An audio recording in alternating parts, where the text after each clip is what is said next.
Tamara, nosečnost je ena najlepših stvari, ki se ženskam zgodi, a ne? Ampak Res je, pri tebi ni se bila strinjam. čist enostavna, a ne? Že od začetka, ne? Kako je bilo? Res je.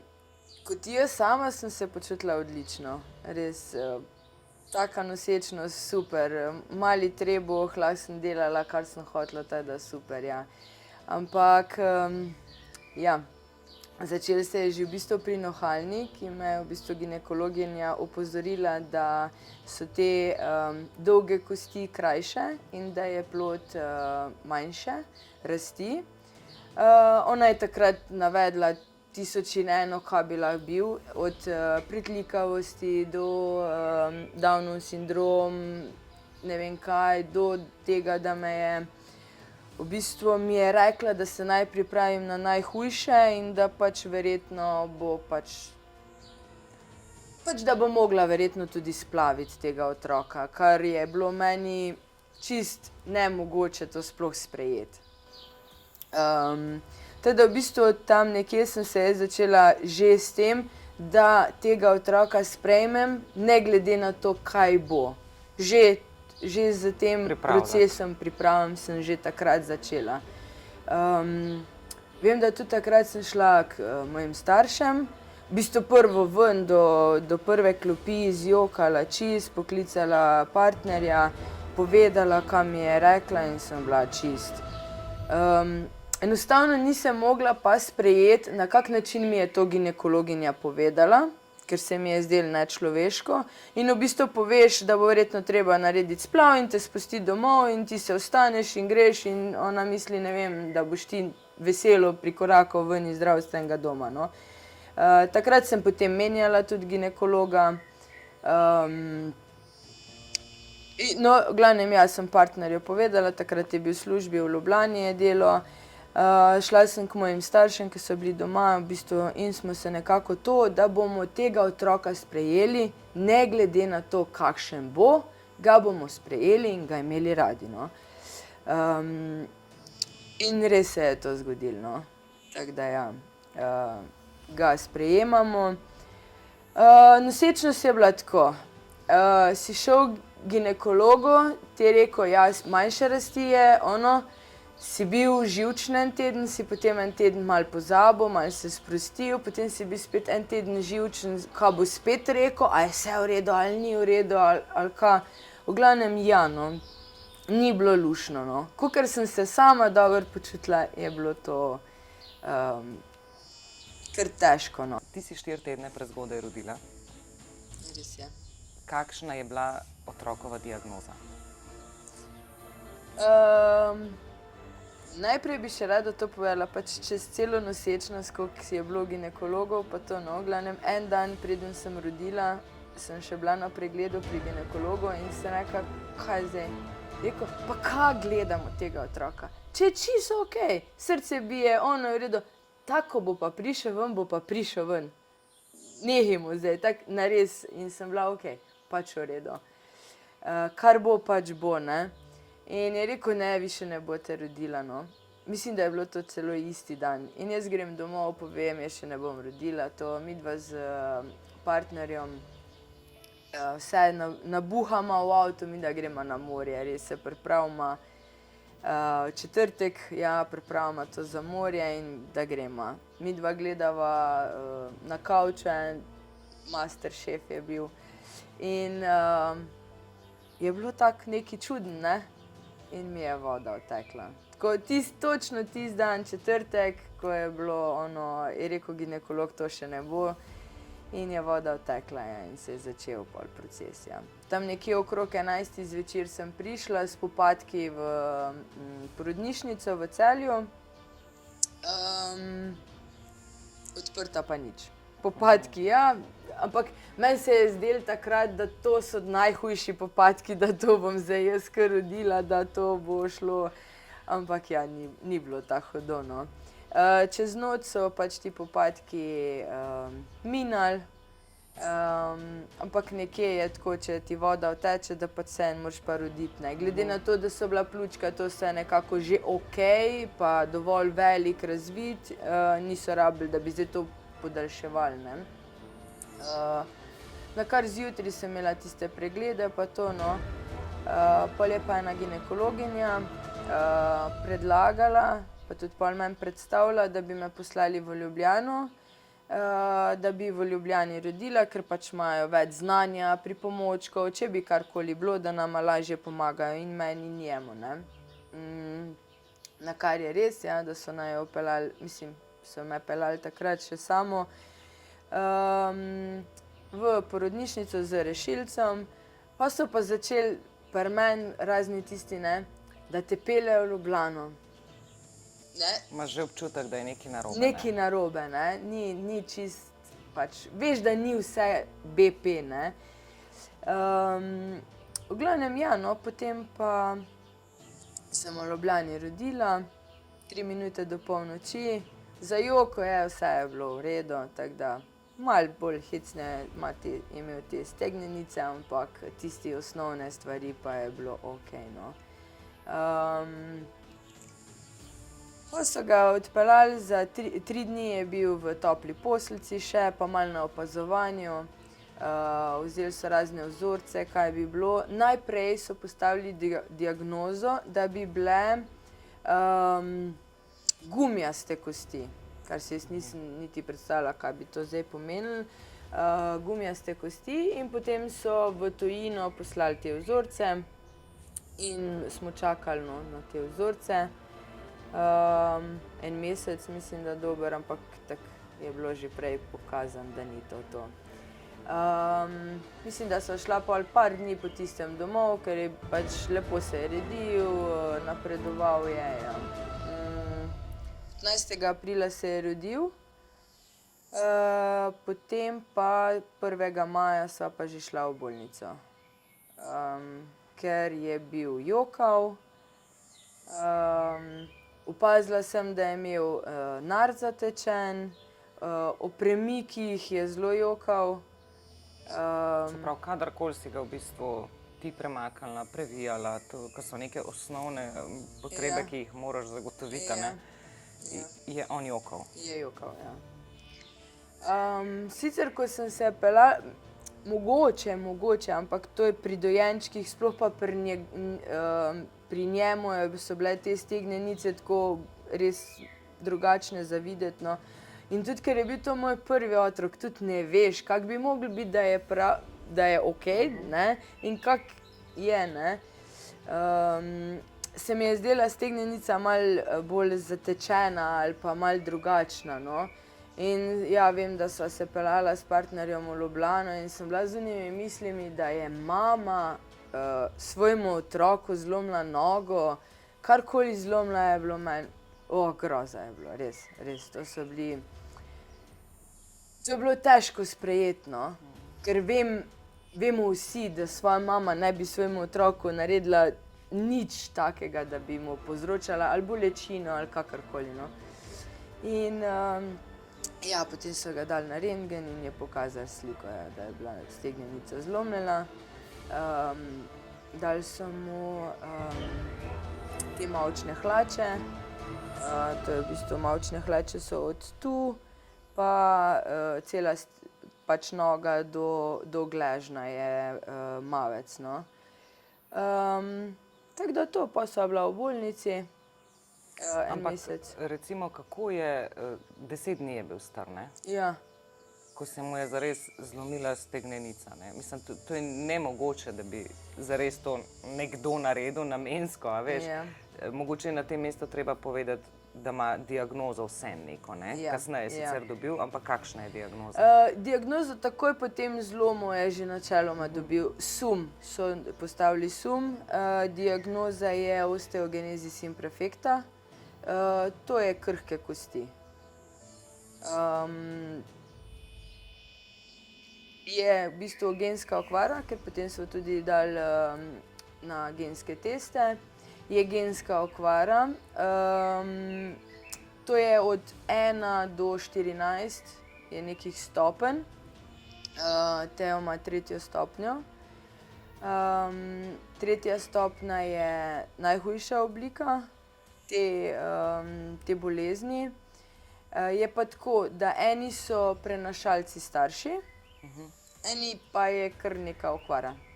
Pri Teju to sva v bistvu, nisva prenašalca, ne jaz, ne moj partner.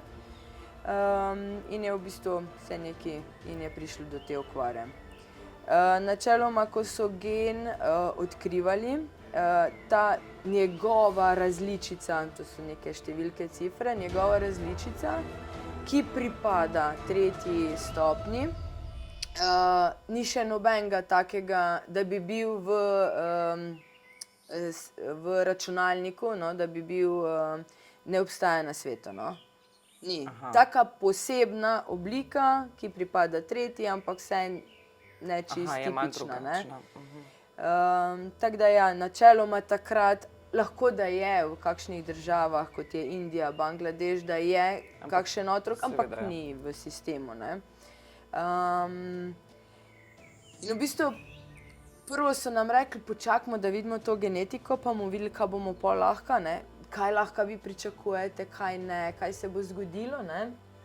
In potem pride genski testi, imaš papir in pol, joj, gospa, vaš otrok je edini, ne vemo, kaj bo, ne. In potem si spet na začetku. Sploh takrat, ko se ti zdi, da moraš vedeti, kaj bo, ne. Zdaj pač živimo iz dneva v dan, pa se nam ne zdi, da moramo zdaj vedeti, kaj bo, ne. Pač nekaj že bo, ne. Tako da ja, to je bilo tudi dosti, ja. Ja, osteogenezis in takrat se je začel sum in takoj, ko je bil sum, je že dobil prvo zdravilo, no. Zdaj je star 8 let. Ja. Koliko zlomov je do zdaj imel? Teo je imel 15 zlomov do zdaj. 3 take težje operacije. Ja, 15 zlomov. Imel je operacijo tudi stegnenice, a ne? Kaj so naredili na tej operaciji? Imel je 3-kratni zlom stegnenice in v bistvu to je bilo tako, da je stegnenica se zlomila, ker on je imel tako ukrivljen kot palca in potem se je zlomil. In potem se je spet isto zaraslo in se je spet zlomil. Na istem mestu, to je pokalo, to je bilo, v bistvu je imel 6 tednov je imel gips, 14 dni smo, da je nekako to, se postavil spet na noge, ta 3. teden si je zlomil. Tako da smo bili v bistvu iz gipsa v gips, to je bilo konstantno. Takrat je bilo v bistvu že na meji, ali bo sploh kdaj lahko hodil, ker je nesmiselno, da otrok hodi in potem je v gipsu. Na kar sva prišla do super ortopeda v Ljubljani. V bistvu najprej še sva prišla do Davida. To je fant, ki je zdajle tam okrog 30 let star in ima isto bolezen kot Teo. In takrat sem ga jaz kontaktirala in smo šli na kavo. In mi je povedal za tega ortopeda, da če bo se še to zgodilo, naj njega kontaktiramo, no. Tako da smo prišli v stik s tem ortopedom, na kar res Teo si je ta 3. zlomil stegnenico, takoj poslali izvide in slike in vse ortopedu, kar je bil res odziven. Vstavili so mu čez celo stegnenico ta teleskopski žebelj, ki z njim raste, kot to so polne antene, ki z njim raste. Ampak žal, ali pa ne žal, pač tak je, da so to njemu vstavili, ko je bil star 2 leti in to je majhen to, ne, ta žebelj. In zdaj je minilo 5 let, ki je ta žebelj popustil in je spet počel, ne. Žebelj se je zvil, kost je počela in je letos decembra utrpel spet zlom in potem to reoperacija je bila potrebna, tako da ima zdaj že nov žebelj, močnejši, no. Tako da nekako vsake 5 let bo ta menjava. Koliko pa njega bolijo te zlomi? Isto kot nas. Bolijo. Seveda, da ga bolijo, ampak naučil se je živeti s tem, no. bolečino. Bolečino mal, potrpežljiv je,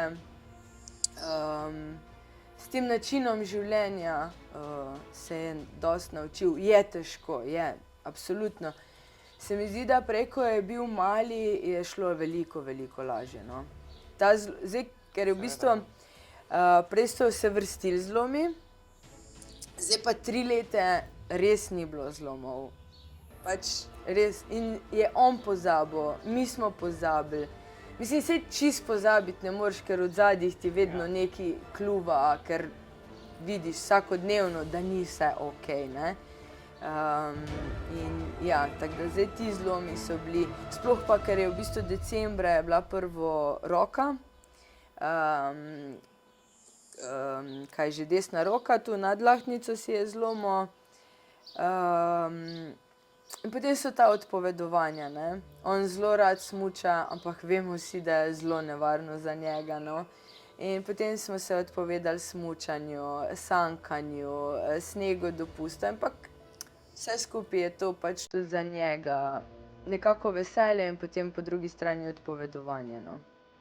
Zdaj, glede na to, da star že 8 let, ne, ima neke vrstnike, ki tečejo na telovadbo, ker ne, vseeno tudi gre med otroke. Zdaj se verjetno bolj zaveda, kaj vse on ne sme, ne? Ja, ja. To smo, problem je nastal zdaj tukaj bolj, da ga v bistvu, on je manjše rasti, on je zelo mali, on je star 8 let, velikost pa je recimo za 5. Nekje dosti manjše rasti, zaradi te njegove bolezni, ker je že v bistvu iz nosečnosti skozi ima neko svojo krivuljo, ampak manjše. Prva kriza je to, ker je opažal, da v bistvu tisti, ki so se za njim rodili, so ga prerasli. To je prva kriza, ki jo zdaj vidim in me sprašuje in joka. Zelo dostikrat tudi v tem joka, ker pač težko mu je, ne, da je tudi v bistvu te šolanje na domu in hodi v eno varstvo, ker je 10 otrok in so v bistvu predšolski in do 4. razreda, ne. In zdaj v bistvu ko bo šel čez 2 leti šele v 1. razred, ga je zdaj, v bistvu ena punca ga je zdaj prerasla, ne. In to so stvari, ki jih težko,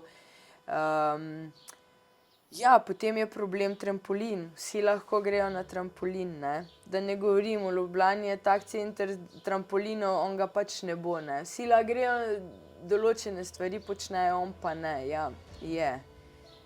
Je kar, zdaj ne morem reči, da je zelo fejst, on lahko teče, ampak na svoj način. Ja. Je pa bil problem, ker te 3 leta se je on toliko ojačal, da je lahko zelo bil hitrejši, bolj močen, ne. Kar ga je v bistvu, on je imel zdaj to operacijo, 2 meseca je bil v gipsu in so mišice čisto zelo, Pošopnele, ja. In še tisto, kaj je lahko on prej delal, kaj lahko drugi delajo in koliko on zdaj ne more in ne zmore, no. Zdaj, pri njemu v bistvu ni težava samo zlomi, ampak tudi težavo ima s pljuči, a ne, in srčkom. Kako pa je s tem? Je imel, zdaj je to zelo, zdaj je super, ampak kot dojenček, otrok, no, je 2-krat doživel odpoved pljuč. Ker je pač tudi v njegovi bolezni to, da je ta prsni koš bil deformiran, rebra drugačne oblike in potem pljuča niso opravljala svojo nalogo, ni se napihvalo dovolj dobro in potem posledično je tudi srček trpel. Pač to je povezava bila pri njemu. Ja, in 2-krat je dobil ta RSV, ta prehlad, ki ga mi tako imenujemo, in je bilo za njega, ja, kar kruto, no. 2-krat je šel v umetno komo, enkrat prednji je bil star 1 leto, no, potem čez 1 mesec še enkrat, tako da na koncu se je v bistvu zadnjič zbudil iz kome, ko je dopolnil 1 leto, no. Takrat se je zbudil iz kome. v teh trenutkih, ko res niso bili najbolj rožnati za nas in za celo družino, sem jaz našla, v bistvu sem si izmislila pač to zgodbico, ki je potem nastala tudi knjigica, Meževa dežela. Mene je dvigovala, no. Jaz sem jo prvič, ko je bil v komi, prvič, ko se nam je to zgodilo, pripovedovala znova in znova, ničkolikokrat, ker v bistvu ti si tam pri otroku, on v bistvu spi, vedno skozi spi, in ti govoriš, ne more se zdaj skozi jokati, se ne vem kaj, ampak pač, da neko spodbudo daš sebi in njemu in pač, in sem ja to skozi ponavljala, pa sem pa rekla v bistvu en dan, zdaj pa je treba to natipkati, no. In sem jo natipkala in potem čez 5 let je knjigica izšla, no. Zelo lepa knjiga, sem si jo uspela prej pogledati. Ampak če se malo mogoče vrneva na ta moment, ko je bil otrok v komi, ne. Mislim, jaz si ne predstavljam, ne, kako je biti tam zraven, pa ne veš, a se bo otrok zbudil iz kome ali ne. Kakšna čustva te takrat prevevajo?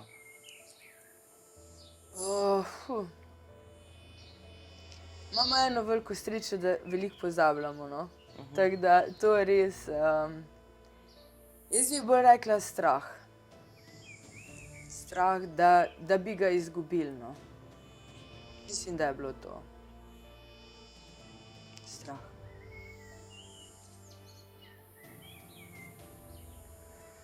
Ja.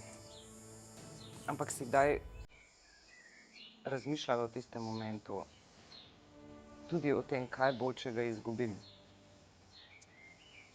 Ja, sem. Prvo to, da življenje bo teklo naprej, da če ga bomo izgubili, ga pač tudi bomo. Ja. No, razmišljala sem verjetno, sem razmišljala o bežanju, o tujini, na tak način, no. Sem. In kakšno olajšanje je potem, ko se otrok zbudi? Ja, je veliko. Se mi zdi, da hvaležnost obudi. Zdijo se ti male stvari bolj pomembne, ne, kar se tiče to, da je hvaležen, da lahko živiš, ne, da se zjutraj zbudiš, da se lahko vstaneš, da pogledaš osebo, ki jo imaš rad zraven sebe. Ja, spodbudi definitivno to hvaležnost, da je preživel in da je tukaj, no. Se ti zdi to, da je ena taka točka preloma v tvojem življenju, ki je mogoče tudi tebe spodbudila, da drugače gledaš na stvari? Ja, je. Definitivno so bile spremembe. Drugače gledam na stvari, drugače živim. Ker najbrž, če bi se takrat rodil normalno otrok brez tega, bi bila še bolj materialno usmerjena, še bolj bi me gnalo, ne vem, kaj vse more biti, da je to. Prav zadnjič sva se s partnerjem pogovarjala, da kako je težko že sprejeti, recimo, smo noseči, ne, in midva sva oba taka dosti športna tipa in hrusta, ne. Seveda, ko si ti noseč, to bo ali bo rokometaš, nogometaš, to bo vrhunski športnik, 100% bo to. In vse tisto, kar midva nisva dosegla, bi verjetno zlila na njega, ne. Tako, kar zdaj opazujem te starše, kaj delajo, ne. Želijo od njih tisto, kar niso oni dosegli, vozijo jih od zjutraj do večera na vse aktivnosti, samo da bi jih bilo čim več, samo da bi bilo in da bi se skozi otroke dokazali, da so neki, ne. Ja, so bili te, da ti sprejmeš, ne bo profesionalni športnik, okej, meni je uspelo plavanje, tudi plavalec ne bo, ne. Moj partner je bil dober nogometaš, pač nogometaš in pol tudi nogometaš ne bo, kdo bo, ne, kaj bo, ne. In skozi vse to se v bistvu tudi ti učiš in rasteš. Absolutno. In ja, če bi bilo to vse tako vprašanje, jaz mislim, da s partnerjem sva imela ogromno nekih kriz, tudi ko nisva še imela Teja in ko sva ga imela, ampak verjetno bi bilo to normalno otrok, še en otrok, hiša, avto, da vse bi bilo. Ampak ja, očitno nama ni bilo tako namenjeno, da sva mogla malo, da naj jo je treslo, no, da sva zdaj tukaj, ko sva. Kako pa samo partnerstvo, ne? Glede na to, da moraš kar veliko časa posvetiti otroku, a ne? In da je otrok, ki ima drugačne potrebe in od tebe zahteva več časa kot mogoče kakšen drug otrok. Kako pa je potem s partnerstvom, recimo? Ker dostikrat nastane kriza ravno tukaj, ne? Ker nimata več časa, en za drugega se vsi vemo, ne? Potem greš vsak malo po svoje, a ne? In se izgubiš nekje. Ja, so bile krize, seveda, ampak ne tukaj pri nama. Vsak je na svoj način to doživljal. Jaz sem pač drugačna in sem to doživljala tako. On je pa čisto drugačen in je... V bistvu jaz sem tu, ko sem rodila, prevzela res kot mama.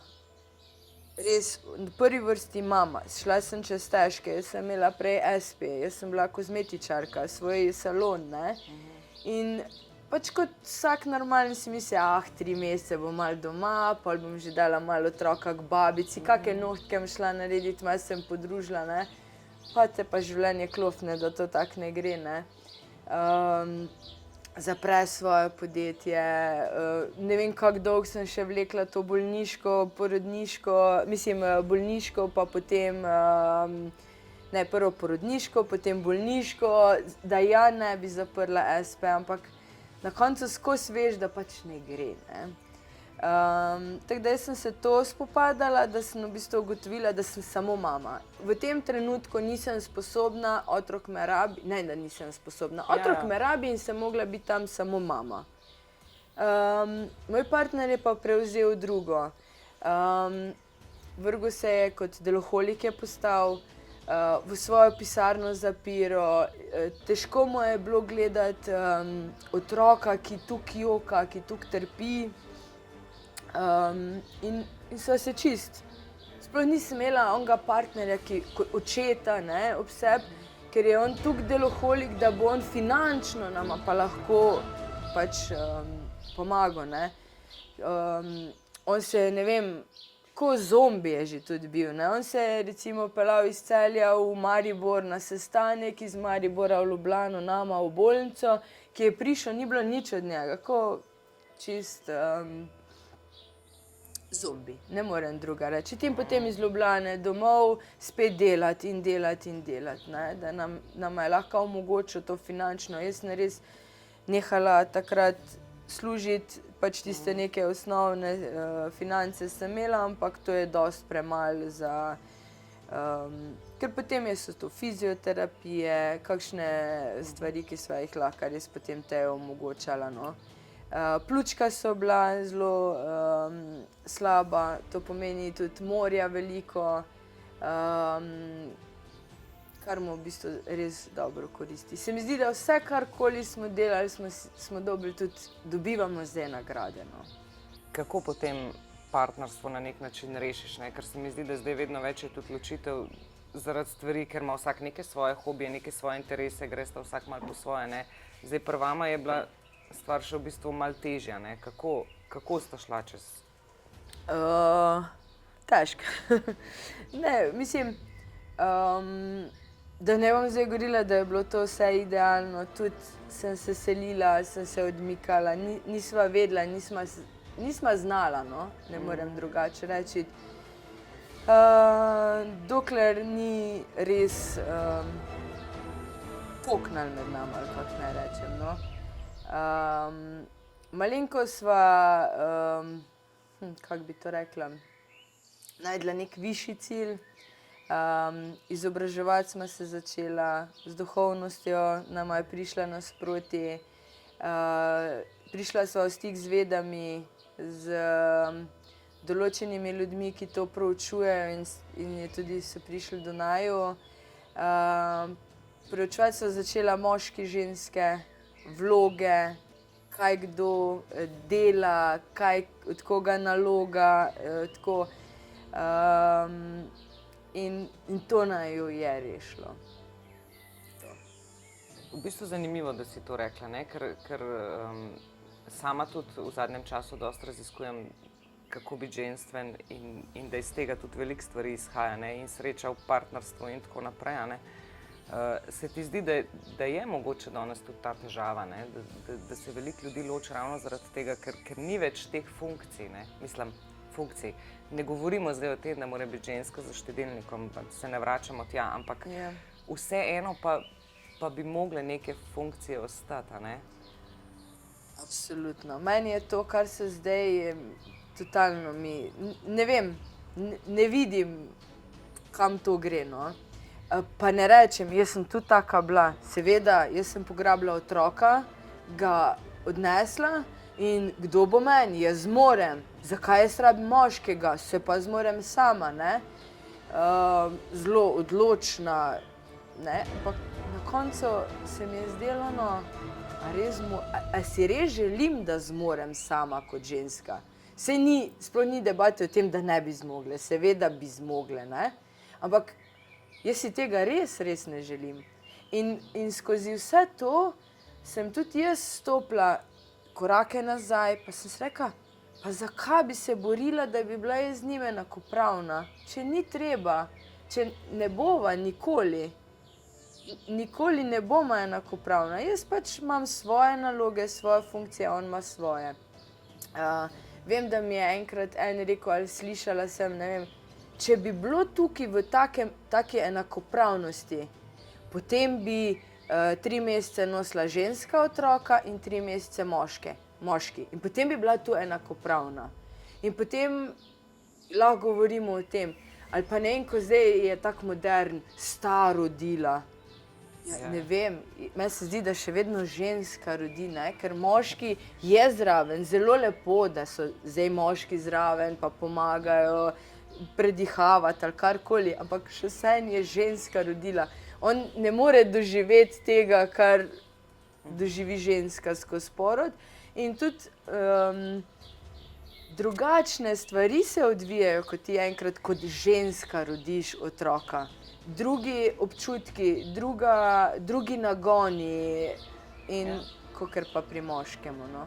In se mi zdi, da zakaj ne bi moški opravljal tisto nalogo, ki jo ima, to pomeni, ne vem, da skrbi za družino, kot če smo zdaj finančno, itak smo v takem materialnem svetu, da je prvo finance, da skrbi za hrano, da se ne rabi kot ženska tudi s tem ukvarjati. Šele takrat lahko zablesti, no. Se mi zdi, da zdajle na trenutke imava tudi malo krize, ampak se zdaj to znava pogovoriti, ne. Jaz mu pravim, glej, jaz enkrat tebe ne vprašam, ali boš lahko plačal položnice ali ne, ker to ni moja skrb, to je tvoja skrb. In ne me obremenjevati za to, ker na drugi strani, ko se tejo to zgodi nekaj, ko moram kot mama stopiti, me ti enkrat ne vprašaš, a boš šla ti v bolnico, ali bom šel jaz v bolnico, ali bom... Ne, tvoja naloga je to moje. Saj na koncu, če njemu ne gre, pa meni se tukaj zmenimo, ne, saj smo odrasli, pa še vedno nekako moramo v partnerstvu tudi skomunicirati, ne, ampak tista glavna skrb, no, in tudi to, da ženske spustimo stvari, ne, me pa bi rade imele to v svojih rokih, finance bi nadzirale ono, vse, ves nadzor, ne. Ne gre. Ne. Ne moraš biti na vseh koncih. Mogoče samo še za konec, no. Ta knjigica je bila res v bistvu, vse ponavadi se iz nekih življenjskih lekcij rodijo neke zamisli, ne. In tudi ta knjiga je v bistvu odraz tega. Mogoče me pa vseeno zanima, kako si predstavljaš življenje vnaprej za prihodnost, ne, ker vsi razmišljamo tudi malo o prihodnosti. Ti imaš otroka, za katerega boš verjetno mogla vsem celo življenje malo skrbeti, ne? Ja, ja. Še vedno, ko je pač zdaj je star 8 let, še vedno ni on čisto popolnoma samostojen. Jaz vem, da ko sem bila jaz stara 8 let ali pa njegovi vrstniki ga pošlješ v trgovino, zmore iti s kolesom od ene točke do druge točke že tudi sam. Je veliko bolj potrebuje še tujo pomoč, no. Ali sem to jaz, ali je to zdaj, tudi partner je zdaj ne več deloholik, ampak prisoten, no. Ogromno časa sta tudi zdaj ona dva skupaj. Tako da, ja, rabi še tujo pomoč. Verjetno jo bo tudi dlje časa, no. Ja, jaz sem 2 leti nazaj, oziroma zdaj teče 2. leto, ustanovila tudi društvo.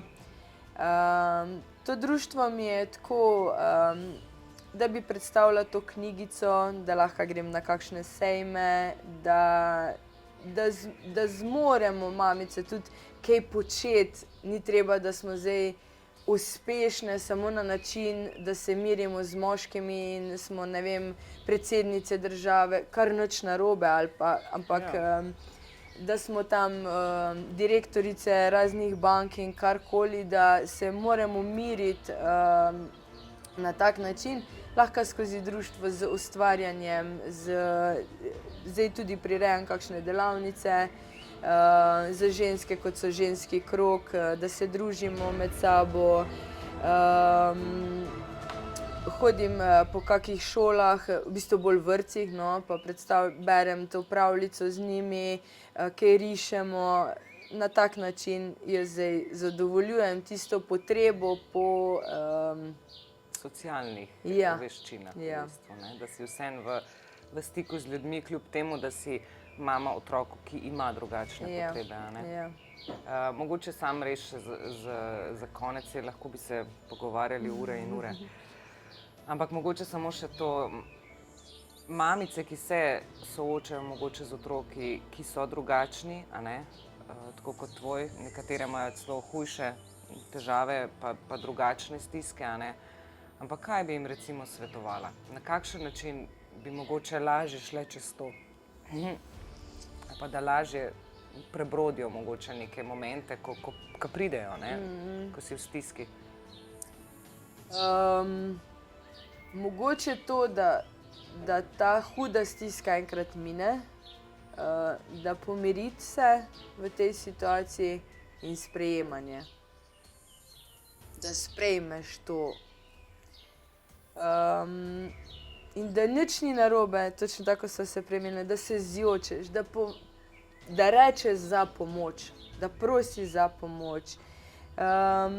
Pa ne glede na to, kakšno pomoč. Ali so to finance, ker to nam je najtežje prositi, se mi zdi, sploh ženskam, ki smo, ne, tako. To se mi zdi najbolj tisto. Hvala ti, Tamara, za tale pogovor. Hvala tudi tebi. In za tole knjigico, ki jo bom tudi jaz z veseljem otrokom prebrala. Hvala.